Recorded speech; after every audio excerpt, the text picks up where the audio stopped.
مزید مجدہ علاقہ کے جید علماء کرام ائمہ خطبہ اور یہ نورانی عرفانی ایمانی محافل منعقد کرنے والے خوش قسمت عاشقان رسول اور نبی پاک اور آل و اصحاب نبی کی محبت سے سینوں کو روشن کیے ہوئے حاضرین و سامعین، السلام علیکم ورحمۃ اللہ۔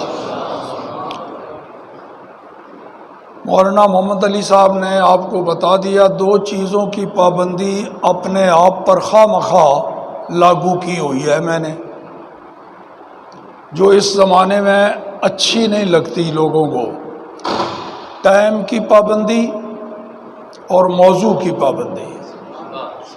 یہ خود میں نے اپنے آپ پر نافذ کی ہوئی ہے کہ بھئی یہ میں نے خیال رکھنا ہے اس کا۔ تو ٹائم بھی زیادہ گھنٹوں کے حساب سے خطاب نہیں ہوتا، میرا منٹوں کے حساب سے ہوتا ہے۔ تو موضوع اشتہار میں خود لکھا ہوا ہے، آپ نے دیکھ لیا۔ جناب سیدنا عمر ابن خطاب فاروق اعظم رضی اللہ تعالی عنہ، باتیں دو تین ہی کرنی ہیں، آپ کی بارگاہ میں نذرانہ عقیدت و محبت پیش کرنا ہے۔ ایک تو آپ کی عظمت اور فضیلت، نمبر دو نام تو آپ کا عمر ہے، باپ کا نام خطاب ہے، تو یہ فاروق کہاں سے آیا، یہ کب بنے اور اس کا پس منظر کیا ہے؟ فاروق اور وہ بھی اعظم۔ اور تیسرا یہ کہ قرآن پاک میں اللہ کریم نے اپنے محبوب کے صحابہ کے وصف بیان کیے کئی جگہ، تو یہ جہاں سے میں نے ایک جملہ پڑھا ہے قرآن پاک کا، پوری آیت نہیں، ایک جملہ، اس میں بھی اللہ نے اپنے محبوب کے صحابہ کی دو خوبیاں بیان کی ہیں۔ تو ایک یہ کہ اشداء علی الکفار، میرے محبوب کے جو صحابی ہیں وہ کافروں، گستاخوں، منکروں، مشرکوں کے خلاف بڑے ہی سخت ہیں، کوئی نرمی نہیں ان کے دل میں گستاخان رسول اور گستاخان خدا کے بارے میں۔ اور دوسرا یہ کہ رحماء بینہم، آپس میں بڑے ہی نرم دل، مسلمانوں کے حق میں، نبی پاک کے غلاموں کے حق میں بڑے نرم۔ تو یہ سارے صحابہ کا وصف ہے، لیکن جناب فاروق اعظم رضی اللہ تعالی عنہ وہ تو مظہر اتم ہیں ان دونوں خوبیوں کا، کامل نمونہ، کہ مشرکوں اور کافروں کے مقابلے میں بڑے سخت اور اپنوں کے لیے بڑے ہی نرم۔ تو یہ اس کے انشاءاللہ العزیز اس کے دائرہ کے اندر رہتے ہوئے گفتگو ہوگی۔ پہلی بات عرض کروں، آپ کی عظمت، شان، رفعت، بلندی، مقام کیا ہے؟ تو میں عرض کروں گا کہ مخلوق تو ہم سارے ہی اللہ کی ہے، خالق ایک ہی ہے، دو نہیں۔ تو اس اعتبار سے مخلوق ہونے میں تو ہم سارے برابر ہیں کہ ہم سب کا خالق ایک ہے، اور وہی ہے جو وحدہ لا شریک ہے۔ آپ بھی اسی کی مخلوق، میں بھی اسی کی مخلوق، نیک بھی، بد بھی، شہری بھی، دیہاتی بھی، پڑھے ہوئے بھی، ان پڑھ بھی، کافر بھی، مومن بھی، پیر بھی، مرید بھی، نبی بھی، امتی بھی، مخلوق سارے اس ایک ہی خالق کی ہے۔ تو ایک خالق کی مخلوق ہونے کے باوجود مقام اور مرتبہ میں سارے برابر نہیں ہیں۔ مخلوق ہونے میں برابر اس معنی میں کہ سب کا خالق وہی ایک ہے، مگر مقام اور مرتبے وہ الگ الگ ہیں۔ جس نے پیدا کیا ہے اسی خالق نے مراتب کی تقسیم بھی فرما دی ہے۔ سب کا مقام اور مرتبہ ایک جیسا نہیں۔ وَرَبُّكَ يَخْلُقُ مَا يَشَاءُ وَيَخْتَارُ، محبوب پیدا بھی وہ تیرا رب کرتا ہے اور اپنی مرضی سے، اس میں کوئی دخل نہیں کسی کا، پیدا بھی اپنی مرضی سے کرتا ہے، وہ یختار، اور مرتبے بھی اپنی مرضی سے عطا فرماتا ہے۔ اب دیکھو، عام مخلوقات سے اللہ نے انسان کو اشرف المخلوقات بنایا، یہ آپ سنتے بھی ہیں، اور جو پڑھے لکھے ہیں وہ پڑھتے بھی ہیں۔ پھر انسانوں میں بھی مراتب کا فرق، سارے انسان اولاد آدم ہیں، شکل و صورت بھی ملتی جلتی ہے، کھانے پینے کا بھی نظام ایک جیسا، ایک ہی زمین پر رہتے ہیں، ایک ہی چاند سورج سے مستفید ہوتے ہیں، ایک جیسا پانی پیتے ہیں، مگر اس کے باوجود کافر اور مومن مقام اور مرتبہ ان کا ایک جیسا نہیں ہے۔ کافر سے مومن افضل، پھر مومنوں میں فرق، عام مجھ جیسے مومن سے صالح مومن افضل، پھر صالح سے شہید افضل، شہید سے متقی افضل، متقی سے مجتہد افضل، مجتہد سے اوتاد افضل، اوتاد سے ابدال افضل، ابدال سے کتب افضل، کتب سے قطب الاقطاب افضل، قطب الاقطاب سے غوث افضل، غوث سے غوث اعظم افضل، پھر غوث اعظم سے تابعی افضل۔ معلوم ہو گیا کہ تابعین کے نیچے تمام ولیوں سے غوث اعظم کا مقام اونچا ہے، اور پھر غوث اعظم سے اوپر مقام تابعی کا ہے، تابعی سے صحابی افضل، پھر صحابہ کے بھی مراتب الگ الگ۔ تو جناب فاروق اعظم صحابی ہیں، جتنی فضیلتیں صحابہ کی قرآن اور حدیث میں آئی ہیں وہ آپ میں موجود ہیں، کیونکہ آپ بھی صحابی ہیں۔ اللہ نے فرمایا محبوب کے صحابہ پر میں ان پر راضی، وہ مجھ پر خوش، اس کا مطلب ہے فاروق اعظم پر بھی اللہ راضی۔ قرآن میں اللہ نے فرمایا محبوب تیرے صحابی چاہے فتح مکہ سے پہلے ایمان لائے ہوں یا بعد میں یا ان کے بھی بعد، کلم وعد اللہ الحسنہ، اللہ نے سارے صحابہ کے لیے جنت کا وعدہ فرما لیا ہے، کوئی صحابی اس سے باہر نہیں، سب صحابہ کے لیے۔ اسی سے وہ نعرہ اخذ کیا گیا ہے، ہر صحابی نبی، اصل بنیاد اس کی قرآن میں ہے، کلم وعد اللہ الحسنہ۔ اچھا جی، پھر عام صحابی سے انصار صحابی افضل، وہ مدینہ والے، پھر انصار سے مہاجر صحابہ افضل، اور جناب فاروق اعظم مہاجرین میں بھی شامل، پھر انصار و مہاجرین سے بیعت رضوان والے، وہ 1500 صحابہ جو سن 6 ہجری میں احرام باندھ کے مدینہ منورہ سے رسول اللہ کی قیادت میں عمرہ کرنے گئے، تو مکہ کے مشرکوں نے حدیبیہ میں روک دیا کہ ہم مکہ میں نہیں داخل ہونے دیں گے۔ تو وہاں جو کچھ بھی نبی پاک کے معجزات ظاہر ہے وہ اپنی جگہ، تو وہاں پر رسول اللہ نے بیعت کی سی ایک درخت کے نیچے بیٹھ کر، اس درخت کی نسبت اللہ کے محبوب سے ہو گئی، بڑا محبوب ہو گیا وہ بارگاہ خدا میں وہ درخت، کیونکہ رسول اللہ اس کے نیچے بیٹھے۔ تو اللہ نے اس درخت کا ذکر قرآن پاک میں کر دیا، قیامت تک قرآن کی تلاوت ہوتی رہے گی، اس درخت کا بھی تذکرہ۔ لقد رضی اللہ عن المؤمنین اذ یبایعونک تحت الشجرہ، اے میرے محبوب اللہ پاک ان مومنوں پر راضی جنہوں نے تیرے ہاتھ پر بیعت کی جب کہ تو درخت کے نیچے بیٹھا تھا۔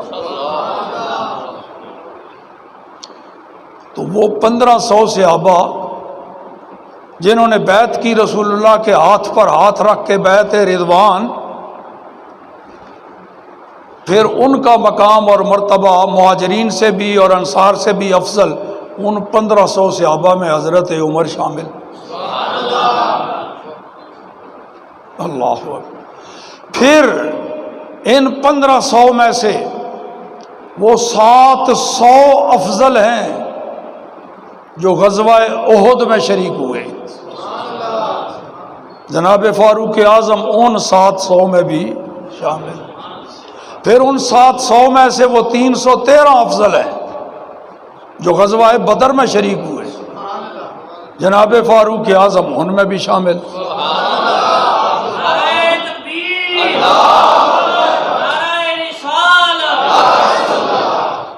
اور لگا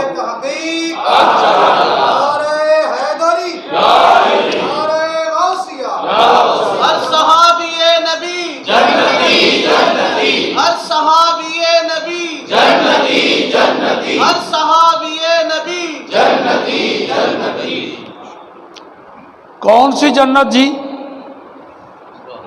جس کے جوانوں کے سردار امام حسن اور حسین ہیں، اور ادھیڑ عمر والوں کے سردار صدیق و عمر ہیں، تو سارے صحابہ اسی جنت میں جائیں گے۔ لو جی، پھر ان 313 میں سے ان 10 صحابہ کا مقام اونچا ہے جن کا نام لے کے رسول اللہ نے ایک ہی مجلس میں سب کو جنتی ہونے کا ٹکٹ عطا فرمایا۔ عشرہ مبشرہ، وہ باقی سارے صحابہ سے افضل، جناب فاروق اعظم ان میں بھی شامل ہیں۔ پھر ان 10 میں سے 4 صحابہ افضل جن کو ہم خلفائے راشدین کہتے ہیں، سب صحابہ سے اونچے 4، ان 4 میں فاروق اعظم بھی شامل ہے۔ تو بتاؤ یہ عظمت فاروق اعظم کو رسول اللہ کے صدقے میں ملی، کتنا اونچا مقام۔ اور وہ تو حدیث مشہور ہے ہی نا، سرکار نے فرمایا میرے بعد اگر کوئی نبی ہونا ہوتا تو عمر نبی ہوتا،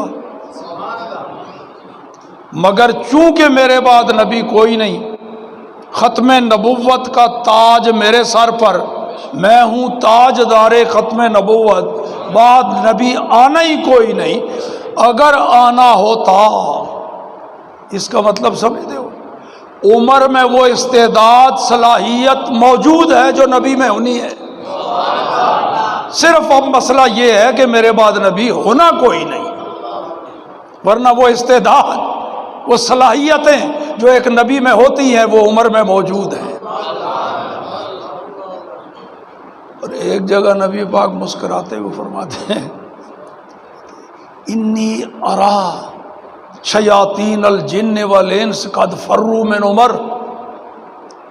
اور طلب مسئلہ ہے، نبی پاک مسکراتے فرماتے ہیں مجھے ہنسی اس لیے آ رہی ہے کہ شیطان سارے، چاہے وہ جنوں کی شکل میں ہوں یا انسانوں کی شکل میں، جنی شیطان بھی اور انسانی شیطان بھی عمر کو دیکھ کے بھاگ رہے ہیں، اور اس وقت کے بھاگے، اس وقت ان کے سائے سے بھاگتے تھے، اب ان کا نام لو تو بھاگ جاتے ہیں سارے شیطان، جنوں والے بھی انسانوں والے بھی۔ نشانی بتا دی، جہاں کہیں عمر کی عظمت اور فضیلت شان بیان کرو، جو بھاگ رہا ہے، جسے غصہ آ رہا ہے، پیٹ میں سمجھ لو اسی نسل سے ہے۔ حضرت عمر کا مقام و مرتبہ، ابھی ڈاکٹر صاحب آپ کو بتا رہے تھے کہ رسول اللہ نے حکم دیا جبرائیل حدثنی بفضائل عمر بن الخطاب، عمر ابن خطاب کے فضائل سنا، کس کو؟ حدثنی، تھے ہی دونوں اور تو تھا ہی کوئی نہیں، یا رسول اللہ تھے یا جبرائیل، مجھے سنا۔ پتہ تھا سرکار کو کہ جبرائیل کا جواب یہ ہوگا، نہیں بیان کر سکے گا، معذرت کرے گا، مگر اس کے باوجود حکم دے کے یہ ظاہر فرما دیا رسول اللہ نے کہ میں اپنے ان صحابہ کے حالات سن کے، فضائل سن کے مجھے خوشی ہوتی ہے، میں سننا چاہتا ہوں۔ یہ اس سوال کا جواب ہے کہ جب جبرائیل نہیں بیان کر سکا تو تم کون ہوتے ہو بیان کر لو؟ ہم کہتے ہیں کب ہم نے کہا بیان کر لیں گے؟ ہم نے کب کہا؟ ہم تو صرف یہ چاہتے ہیں کہ ہمارے آقا خوش ہوتے ہیں سن کے، حکم دیا مجھے سناؤ، ہم تو صرف اپنے آقا کو خوش کرنے کے لیے فضائل عمر بیان کر رہے ہیں، ورنہ حق ادا نہیں ہو سکتا۔ اللہ اکبر۔ تو جناب فاروق اعظم کی عظمت، کمال دیکھو، جناب فاروق اعظم رضی اللہ تعالی عنہ۔ خیر یہ عظمت ہو گئی جی، اب آؤ کہ عمر ابن خطاب فاروق اعظم کیسے بن گیا؟ جو نبی پاک کے اعلان نبوت کے بعد مکہ کے مشرک رسول اللہ کے مخالف تھے، اسلام کے مخالف تھے، پیغمبر اسلام کے مخالف، ان میں جو سب سے آگے آگے پیش تھے نا پہلی صفوں میں، ان میں حضرت عمر کا بھی شمار ہوتا تھا مخالفت میں۔ اور ایک دن رسول اللہ صلی اللہ تعالیٰ علیہ وآلہ وسلم شام کو رات کو دریائے رحمت موج زن ہوا، جوش میں آئے، دعا کی میرے اللہ عمر ابن خطاب کو اسلام کی دولت عطا فرما کے اسلام کو طاقت عطا فرما، اسلام کو قوت عطا فرما۔ دعا ہو گئی۔ اگلے دن صبح حضرت عمر کو بڑا ابال پڑا ہے کہ یہ کیا، ہر روز کوئی نہ کوئی بندہ جا کے وہ گمراہ ہو جاتا ہے، پیو دادے کا دین چھوڑ دیتا ہے، کیوں نہ آج میں رپھڑی مکاؤں، قتل کر رہا ہوں۔ جو کہتا ہے میں نبی ہوں، ہمارے پیو دادے کے مذہب کو چھڑا رہا ہے، تلوار ووار لے کے تیار ہو کے نکلے۔ یہ ابال ایسے ہی نہیں پڑ رہا تھا، رسول اللہ کی دعا عمر کو چین نہیں لینے دے رہی تھی۔ نکلے باہر، راستے میں جاتے ہوئے آگے سے کوئی شخص ملا، یا عمر ہے نا ترید، کدھر دا ارادہ ہے؟ کہنے لگا بس یہ، کہا ادھر بعد میں جانا، پہلے گھر کی خبر لو، ان کا دین اور مذہب تو تمہارے گھر میں داخل ہو گیا ہے۔ کہاں؟ کہا تمہاری بہن بھی مومن ہو چکی ہے، تمہارا بہنوئی بھی اسلام لا چکا ہے۔ گئے وہاں جا کے قصہ لمبا ہے، بہت مار پیٹ یہ وہ لہو لہان کر دیا، دونوں کو زخمی کر دیا۔ کہا اب باز آؤ گے کہ نہیں؟ انہوں نے کہا ہمیں تو بڑا مزہ آ رہا ہے عمر، ہمیں تو بڑا مزہ آ رہا ہے، جو تو سختی کرتا ہے اتنی ایمان کا ذائقہ اور لذت ہمارے دل میں موجود ہے، اور یہ جو آ چکا ہے اب دل میں داخل ہو گیا، یہ اب کبھی نہیں نکلے گا۔ تو جسم کو زخمی کر رہا ہے، اگر دل بھی نکال کے اس کے ٹکڑے کر دے پھر بھی یہ ایمان اب نکلے گا نہیں۔ اس کا بڑا اثر ہوا عمر پہ۔ اچھا اتنا یہ مذہب پیارا لذیذ،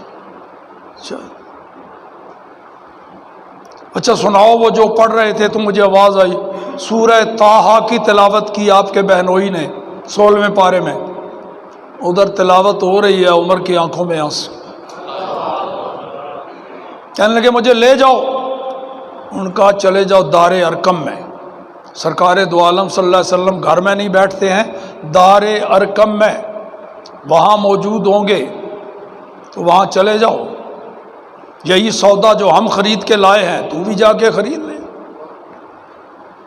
اب حضرت عمر، اب چال میں فرق ہو گیا پہلے چال اسلوب چلنے کا کچھ اور تھا، اب کچھ اور، پہلے اندر کا تلاطم کچھ اور تھا، اب تموج کچھ اور، چلتے جا رہے ہیں، پہلے اکڑ کے آ رہے تھے اب نگاہیں جھکا کے چل رہے ہیں۔ یوں ہی سامنے ہوئے دار ارقم کے، رسول اللہ تو اندر تشریف فرما تھے، باہر دروازے پر کھڑے تھے حضرت امیر حمزہ رضی اللہ تعالیٰ عنہ، وہ حضرت عمر سے کوئی چند دن پہلے ایمان لا چکے تھے۔ ان کی نظر پڑی عمر آ رہا ہے، رسول اللہ کا سخت دشمن، اسلام کا سخت دشمن آ رہا ہے۔ فرمایا فکر نہ کرو، اگر آیا ہے سیدھی نیت سے ٹھیک ہے، اور اگر وہ گڑبڑ کرنے آیا ہے تو پھر آج میرے ہاتھوں سے زندہ واپس بچ کے نہیں جائے گا۔ حضرت حمزہ، امیر حمزہ جن کو کہتے ہیں، وہ شیر کے شکاری مشہور تھے، دور جاہلیت میں بھی شیر کے شکاری۔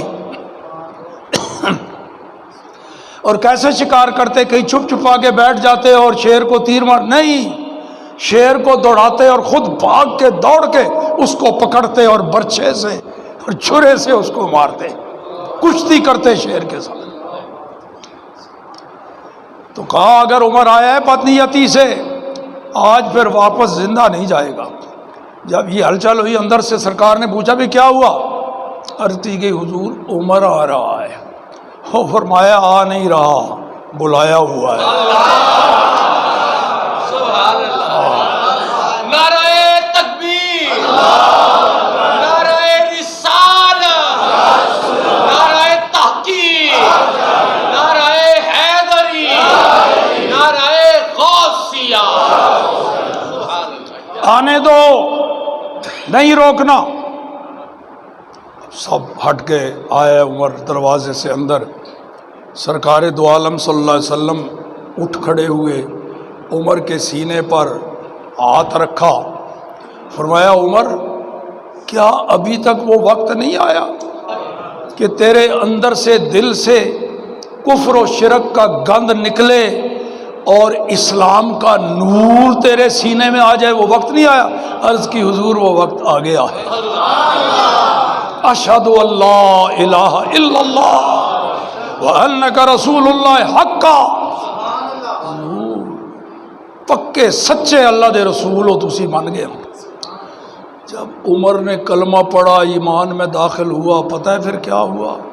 اس گھر میں جتنے صحابہ موجود تھے، تھوڑے ہی تھے لیکن جتنے تھے، خوش ہو کے انہوں نے کبر اہل الدار تکبیرتن سامعہا اہل مکہ، اتنے زور سے خوشی میں اللہ اکبر کہا، پورے مکہ میں وہ آواز پہنچی، کتنی خوشی میں عمر مسلمان ہو گیا۔ سرکار بھی مسکرا رہے، اوپر سے جبرائیل آ گیا، آ کے عرض کی یا رسول اللہ صلی اللہ علیہ وسلم لقد استبشر اہل السماء باسلام عمر، حضور صرف زمین والے ہی خوشی نہیں منا رہے، میرے آقا سارے آسمانوں پر نوری فرشتے بھی جشن منا رہے ہیں۔ کیوں؟ بے اسلام عمر، عمر کے مسلمان ہونے پر خوشیاں منا۔ عرض کی یا رسول اللہ صلی اللہ علیہ وسلم، اس وقت تک چھپ چھپا کے نماز پڑھتے تھے، باہر کعبہ کے سامنے مسجد حرام کے صحن میں کھلم کھلا عبادت نہیں کر سکتے تھے۔ حضرت عمر نے عرض کی یا رسول اللہ صلی اللہ علیہ وسلم، ہمارا اللہ سچا ہے؟ فرمایا بالکل۔ حضور آپ اللہ کے رسول ہیں، سچے ہیں؟ بالکل۔ جو قرآن نازل ہوتا ہے، جو دین آپ لے کے سچ۔ عرض کی حضور پھر ہمیں چھپ چھپا کے عبادت کرنے کی کیا ضرورت ہے؟ اجازت دیں ہم جا کے مشرکوں کے سامنے کھلم کھلا کعبہ شریف کے سامنے عبادت کریں گے، کعبے کا طواف کریں گے۔ دیکھتا ہوں میں کون مائی کا لال آتا ہے سامنے۔ رسول اللہ نے اجازت دے دی، 2 صفیں بنا لی گئیں، 2 لائنیں، ایک لائن کے اندر حضرت امیر حمزہ درمیان میں، دوسری لائن میں جناب فاروق اعظم، 2 لائنیں جا رہی ہیں کعبہ کی طرف، کھلم کھلا واسم۔ اور مشرک دیکھ کے ہکے بکے رہ گئے، یہ عمر بھی، یہ بھی ان کا غلام ہو گیا۔ حضرت عمر نے بزبان حال بھی بزبان قال بھی کہہ دیا، ہاں اب ذرا سوچ سمجھ کے ان کی مخالفت کرنا، اب عمر بھی ان کے غلاموں میں ہے۔ تو رسول اللہ نے اس موقع پر فرمایا تھا، یا عمر انت الفاروق، اے عمر تو کفر اور ایمان میں، سچ اور جھوٹ میں، حق اور باطل میں فرق کرنے والا ہے۔ تو نے نمایاں کر دیا ہے حق کو اور باطل کو، ایمان کو اور کفر کو، بالکل کوئی ابہام نہیں رہنے دیا، تو فاروق ہے۔ تو رسول اللہ جسے فاروق کہیں وہ پھر فاروق اصغر تو نہیں ہوگا نا، فاروق اعظم، فاروق ہمارے سارے بزرگ اعظم اور اکبر، چھوٹا کوئی نہیں۔ ہمارے رسول بھی رسول اعظم، اور صدیق ایسا ملا جو صدیق اکبر، فاروق اعظم، امام ملے ہمیں امام ابو حنیفہ امام اعظم، غوث ملے غوث اعظم، اتنے عظیم ہستیاں رب نے ہمیں عطا فرمائی ہیں۔ اللہ اکبر۔ تو معلوم ہو گیا جی کہ فاروق رسول اللہ کا دیا ہوا لقب ہے۔ اور اب آ جاؤ کہ وہ جو 2 وصف صحابہ کے قرآن میں، اشداء علی الکفار رحماء بینہم، سارے صحابہ میں یہ خوبیاں موجود ہیں، اور حضرت عمر میں تو بالکل واضح، کامل، ظاہر باہر، کافروں کے لیے سخت، مومنوں کے لیے نرم۔ ایک مثال دونوں کی لے لو۔ کافروں کے لیے سخت، مدینہ منورہ میں 2 شخصوں کا آپس میں ہو گیا نزاع، ایک کلمہ گو تھا اور ایک تھا یہودی۔ یہودی ظاہر ہے کلمہ نہیں پڑھتے رسول اللہ کا، اور دوسرا جو ہے وہ رسول اللہ کا کلمہ پڑھتا، لا الہ الا اللہ محمد رسول اللہ پڑھا کرتا۔ آپس میں کوئی کسی معاملے میں ہو گیا جھگڑا۔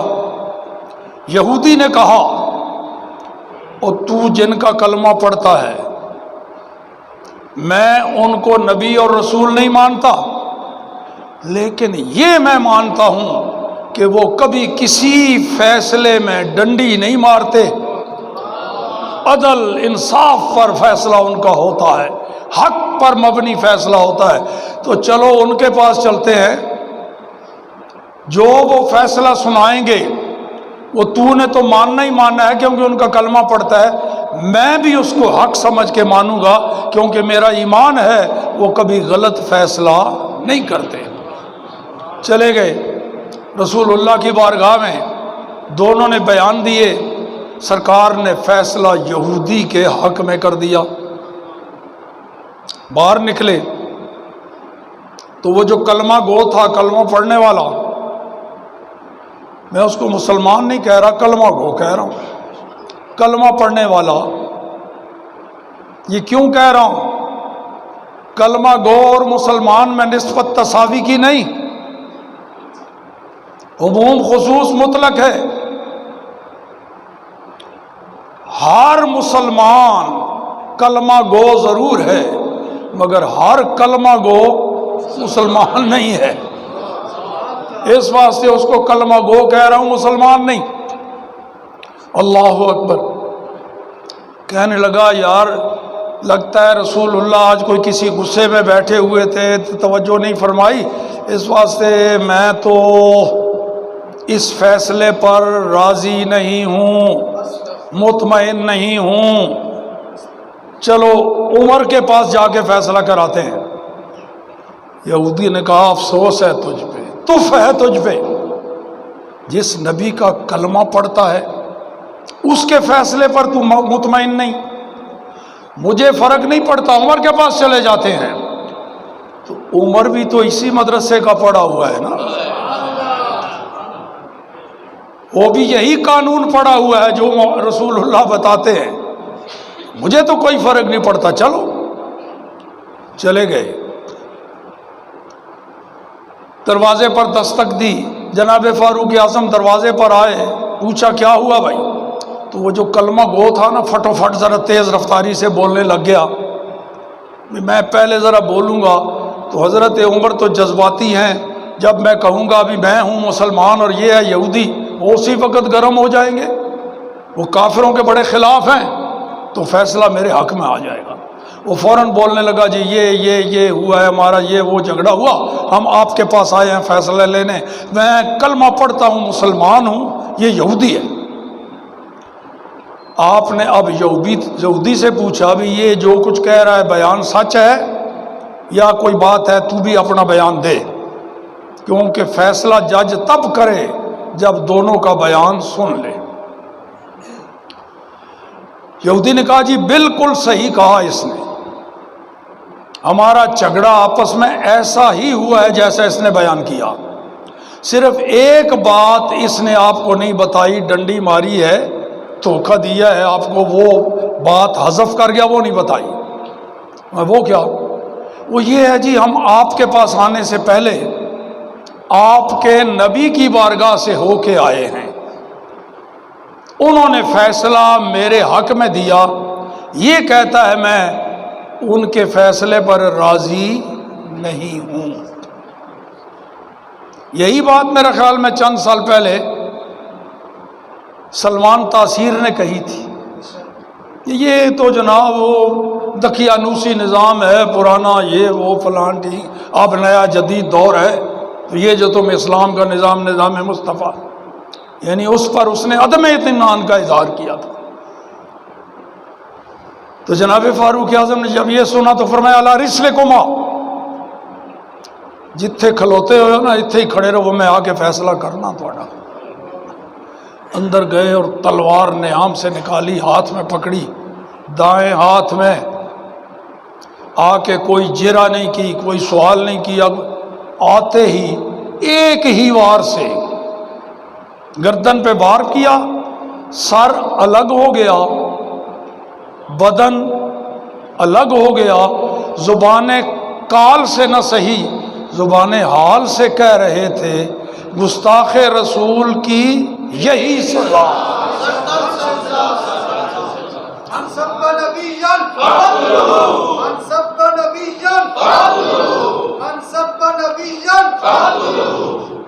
لو جی، اور زبان کال سے کیا کہا؟ فرمایا یہ صرف میرا ایک کوئی جزوی فیصلہ نہیں ہے جو حالات پر ایک وقت میں ہو گیا ہو، نہیں، ہاکذا عقدی لمن لم یرد بقضاء اللہ ورسولہ، آئندہ بھی جو اللہ کے رسول کے فیصلے پر راضی نہیں ہوگا اور میرے پاس فیصلہ لینے کے لیے آیا، ہاکذا عقدی، میں آئندہ بھی فیصلہ یہی کروں گا جو اب کر دیا ہے۔ یہ ہے نبی پاک کے گستاخوں کے مقابلے میں اشداء علی الکفار، کافروں کے لیے بڑے سخت۔ اللہ اکبر۔ تو جناب فاروق اعظم نے یہ فیصلہ دیا کہ رسول اللہ کا فیصلہ نہیں مانتا وہ مسلمان نہیں ہے، اس کی سزا یہی ہے۔ اور اللہ پاک نے بھی تائید کر دی، رب کریم نے بھی تائید کر دی، حضرت عمر کی شاباش دے دی۔ ہوا کیا؟ بعد میں اس کے رشتہ دار کزن وغیرہ جس کو فاروق اعظم نے مار دیا تھا، انہوں نے کیس دائر کر دیا رسول اللہ کی عدالت میں کہ حضرت عمر نے ایک مسلمان کو ناحق قتل کر دیا ہے، رسول اللہ کی زبان پہ کیا جملہ آیا؟ فرمایا میں یہ گمان بھی نہیں کر سکتا کہ عمر کسی مسلمان کو ناحق قتل کرے. یہ جملہ سرکار کی. لیکن پھر بھی تم آئے ہو فریادی بن کے، فیصلہ اللہ کے قرآن کے مطابق ہوگا. جاؤ بھائی بلاؤ عمر کو. اگر عمر نے کسی مسلمان کو ناحق قتل کیا ہے تو جو فیصلہ قرآن کا وہی ہوگا، اس کے بدلے میں عمر کو قتل کیا جائے گا. قصاص. اگر عمر نے مسلمان کو قتل کیا ہے، پہلے فرما دیا میں یہ گمان ہی نہیں کرتا کہ عمر کسی مسلمان کو ایسے قتل کرے. ادھر حضرت عمر کو بلایا گیا، وہ ابھی پہنچے ہی تھے، اوپر سے جبرائیل آ گیا، فیصلہ لے کے آ گیا. رسول اللہ نے ابھی فیصلہ نہیں کیا، ابھی عمر پہنچے نہیں، جبرائیل اللہ کی طرف سے فیصلہ لے کے آ گیا کہ اے یا رسول اللہ فرما رہا ہے فلا و ربک لا یؤمنون، اے میرے محبوب تیرے رب کی قسم. غور فرماؤ، وہ تو رب ہے عالمین کا، کل جہانوں کا، مگر جو اس کی نسبت اپنے محبوب کی طرف کرنے میں لذت ہے، محبوب تیرے رب کی قسم یہ مومن نہیں ہو سکتے جب تک تجھے اپنے سارے جھگڑوں میں حاکم نہ مانے، اور پھر جب تیرا فیصلہ آ جائے تو پھر دلوں میں کوئی حرج نہ سمجھے، پھر سارے تسلیم خم کر لیں. جب تک یہ جذبہ نہیں ہوتا لاکھ کلمہ پڑھیں تیرے رب کی قسم ہے وہ مومن نہیں. تو رسول اللہ نے فرمایا لو بھائی فیصلہ اللہ نے کر دیا ہے، تم کہتے ہو عمر نے مسلمان کو مارا، اللہ فرما رہا ہے تیرے رب کی قسم وہ مسلمان کو ہی نہیں، وہ مومن نہیں. کیا شان ہے جناب فاروق اعظم. اچھا آپس میں نرم ہے، اس کی بھی ایک مثال سن لو. جناب فاروق اعظم رضی اللہ تعالیٰ عنہ رات کو جب لوگ سو جاتے، آدھی رات کو اٹھ کے حقوق اللہ کا بھی بڑا خیال ہے، حقوق العباد کا بھی بڑا خیال ہے، نمازیں بھی پڑھتے، نوافل بھی پڑھتے، تہجد پڑھنے سے پہلے ذرا چکر لگا آتے مدینہ کا، مدینہ کے گرد و نواح کا.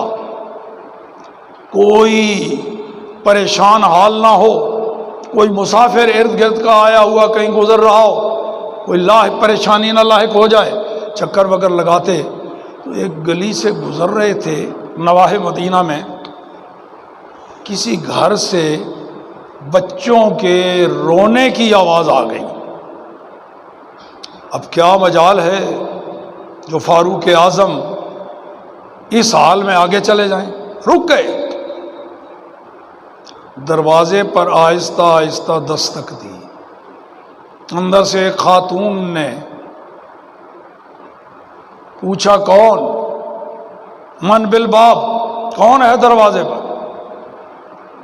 تو فرمایا میں ایک راہ گزر رہا تھا، راستے سے بچوں کے رونے کی آواز آئی تو میں نے کہا پوچھ لوں بچے کیوں رو رہے ہیں. خاتون نے کہا بچے کیوں رو رہے ہیں، تجھے اس سے کیا غرض ہے؟ بچے بھوکے ہیں، پہلے ان کو بہلا پھسلا کے سلا دیتی تھی، آج بھوک ذرا زیادہ ہے، بچوں کو نیند نہیں آ رہی ان کو بھوک کی وجہ سے، اس واسطے بچے رو رہے ہیں.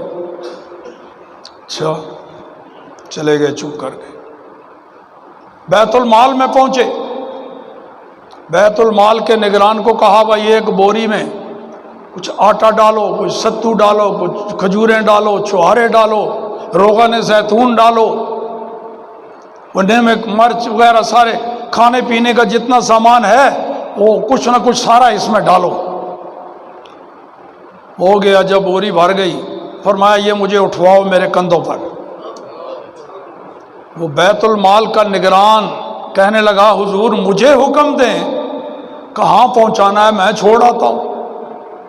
آیا نہیں، یہ تیری ذمہ داری ہے نہیں، تیری ذمہ داری ہے بیت المال کی نگرانی، تو اپنا فرض ادا کر رہا ہے، یہ ذمہ داری اور فرض میرا ہے، ادا بھی میں نے کرنا ہے، قیامت میں جواب مجھے دینا پڑے گا۔ وہ حاکم ہونے کا، صدر، وزیر اعظم، امیر المومنین ہونے کا مطلب یہ نہیں جو آج لوگوں نے سمجھا ہے، یہ مطلب ہے اس کا جو فاروق اعظم نے بتایا کہ جو حاکم ہوتا ہے وہ قوم کا خادم ہوتا ہے۔ وہ اٹھایا، پھر مڑ کے اسی دروازے پر گئے، دستک دی۔ بھائی نے پوچھا کون؟ کہا میں وہی مسافر راہ گزر ہوں، تو میں وہ بچوں کی مدد کے لیے وہ کھانے پینے کا سامان لے آیا ہوں، اس واسطے دروازہ کھولو، وہ بچوں کو کچھ کھانے پینے کا انتظام کریں۔ بھائی نے دروازہ کھولا، اندر داخل ہوئے، صحن میں دروازے کی طرف منہ کر کے، اندر کی طرف منہ نہیں، خاتون کو بھی نہیں دیکھ رہے، صحن میں وہ سارا سامان رکھ دیا اور کہا اے خاتون، مجھے بڑا دکھ لگ رہا ہے کہ بچے پتہ نہیں کتنی دیر سے بھوکے ہیں، اب میں چاہتا ہوں کہ جتنا جلدی بچوں کو کھانا کھلایا جائے، تو اگر تو اجازت دے تو تو چولہے میں آگ جلا، میں اتنی دیر آٹا گوندھ دیتا ہوں تاکہ جتنا جلدی ہو سکے بچوں کو کھانا کھلائیں۔ خاتون نے کہا ٹھیک ہے۔ خاتون نے آگ جلائی، آٹا گوندھ کے خاتون کی طرف کر دیا، خود باہر کو دروازے کو دیکھ رہے ہیں بیٹھے ہوئے۔ خاتون نے روٹیاں پکائیں، روغن زیتون وغیرہ وہ گھی کی جگہ استعمال کر کے بچوں کو کھانا کھلایا۔ جب بچے کھائے تو بچوں کی فطرت ہوتی ہے نا، پھر خوشی سے ہنسنے لگے، آپس میں کھیلنے لگے۔ تو اب کہنے لگے خاتون، اب بچے خوش ہیں، میں نے یہ عہد کیا تھا کہ جس طرح بچوں کے رونے کی آواز سنی ہے، اب بچوں کے ہنسنے کی آواز سنے بغیر نہیں جاؤں گا، تو اب مجھے اجازت دو۔ میں ٹھیک ہے جاؤ، میری دعا ہے اور فرماؤ۔ خاتون کہہ رہی میری دعا ہے اللہ کریم عمر کی جگہ تجھے امیر المومنین بنا دے، کیونکہ اس نے پہچانا نہیں تھا کہ یہ فاروق اعظم ہے، اس نے سمجھا واقعی کوئی راہ گزر ہے، بس جا اللہ پاک تجھے عمر کی جگہ امیر المومنین بنا دے۔ پھر رک گئے۔ بھائی عمر پر تو ناراض ہے؟ کہا کیوں نہ ناراض ہوں، تو نے دیکھا میرے بچوں کا یہ حال، بھوک سے تڑپ رہے، رو رہے، تو کیسا امیر المومنین ہے؟ فرمایا مائی خاتون، حضرت عمر کو کیا پتا تھا تیرے بچے بھوکے ہیں، تو نے ان کو اطلاع دی؟ خاتون بھی تو صحابیہ تھی نا، اس نے کہا یہی تو میں کہہ رہی ہوں، جس کو اپنی رعایا کی خبر نہیں اسے حاکم بننے کا اختیار بھی نہیں ہے، لہذا اللہ تجھے۔ میں اچھا بڑی سستی ہے عمر کی، لیکن میں منت کرتا ہوں تیری، میں سفارش کرتا ہوں میری وجہ سے عمر کو معاف کر دے۔ دیکھا ہے خاتون، وہ بھی غریب گھرانے کی، وہ ایسی باتیں کر رہی ہے، مجال ہے جو حضرت عمر اس کو گھور کے دیکھیں یا ڈانٹیں یا نہ۔ اس نے کہا جا تیری وجہ سے میں نے عمر کو معاف کر دیا۔ تو وہیں کھڑے کھڑے آسمان کی طرف دیکھا اور ہاتھ اٹھائے، یا اللہ گواہ رہنا، اس خاتون نے مجھے معاف کر دیا ہے، تو بھی مجھے معاف فرما دے۔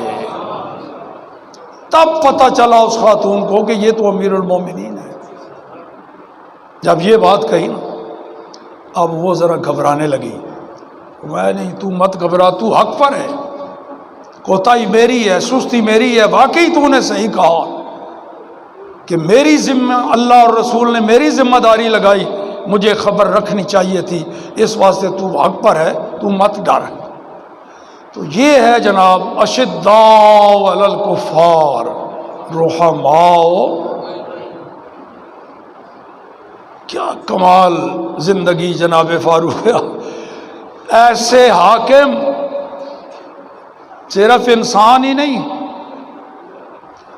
زمین پر بھی حکومت، پہاڑوں پر بھی حکومت، جانوروں پر بھی حکومت، دریاؤں پر بھی حکومت۔ دریائے نیل کو خط لکھا کہ ہر سال تو رک جاتا ہے، کوئی قتل کر کے خون تیرے اندر ڈالتے ہیں پھر چڑھتا ہے، آئندہ یہ حرکت نہیں کرنی، سن لے۔ اگر تو چلتا ہے اللہ کے حکم کے بغیر، کوئی ضرورت نہیں تیری ہمیں بالکل نہ چل، اور اگر اللہ کے حکم سے چلتا ہے تو اللہ کے محبوب کا خلیفہ تجھے حکم دے رہا ہے آئندہ ہر سال یہ قتل مت مانگا کر، ویسے ہی چل پڑ۔ وہ جاری ہوا لم یعود، پھر مڑ کے رکا ہی نہیں اور قیامت تک نہیں رکے گا۔ ایک مائی جا رہی ہے ہاتھ میں تیل کا برتن اٹھائے ہوئے، اور راستے میں ہاتھ کانپے، برتن چھوٹ گیا، تیل زمین میں جذب ہو گیا، ادھر سے حضرت عمر کا گزر ہو گیا۔ مائی پریشان کھڑی، کیا ہوا مائی؟ وہ تیل میں زمین کو رکھ کے لاٹھی ماری، چل تجھے پتہ نہیں میں تیرے اوپر حکومت کر رہا ہوں، میں عدل نہیں کرتا تجھ پہ، واپس کر وہ تیل۔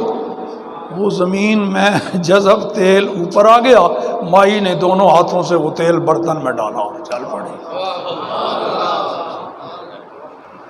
یہ ہے نگاہ رسول کا اثر۔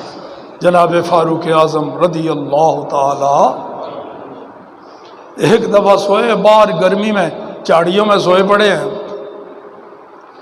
اٹھے تو سورج کی بڑی تپش گرمی، وہاں ویسے بھی حجاز میں ذرا گرمی زیادہ شدید پڑتی ہے، تو بس جو گرمی آئی نا جی، نہ کوئی بسترا نیچے نہ کچھ نہ کچھ، ویسے ہی آرام تھوڑا جا یوں کر لیا کہ گھر سے باہر وہ مسجد سے باہر تو وہاں جا کے تھوڑا دیر ایسے نیچے آرام کر لیا، پھر آگے مسجد میں بیٹھتے فیصلے کرتے۔ تو دھوپ سخت لگی، صرف یوں دیکھا، تھوڑا سا سورج کی طرف دیکھا، کہا کچھ نہیں۔ وہ جلالی نگاہوں کا وہ تاب نہ لا سکا سورج، فوراً اس کی شعاؤں میں نرمی آ گئی۔ گرمی میں یہ فاروق اعظم کی نگاہ کا اثر ہے۔ تو یہ ہے جی جناب فاروق اعظم کی عظمت اور شان۔ دعا مانگا کرتے تھے، بڑی انوکھی دعا، یا اللہ مجھے شہادت کی موت عطا فرما اور اپنے محبوب نبی کے شہر میں عطا فرما۔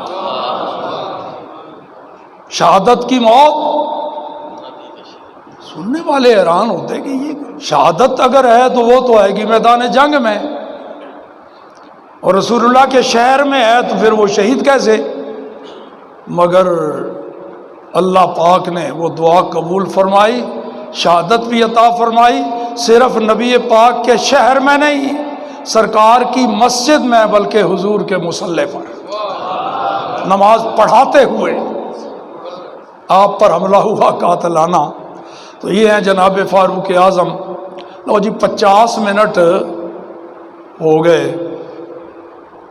اب 5 منٹ پہلے میں ختم کر دیتا، آپ نے کہنا تھا جی پونا گھنٹہ خطاب ہوئے ہے، 20 منٹ پہلے ختم کرتا آدھا گھنٹہ، اور 10 منٹ اور لگا دوں تو آپ نے کہنا ہے پورا گھنٹہ۔ نہیں بھائی، 50 منٹ، نہ آدھا گھنٹہ، نہ پونا گھنٹہ، نہ پورا گھنٹہ۔ وآخر دعوانا ان الحمد للہ رب العالمین۔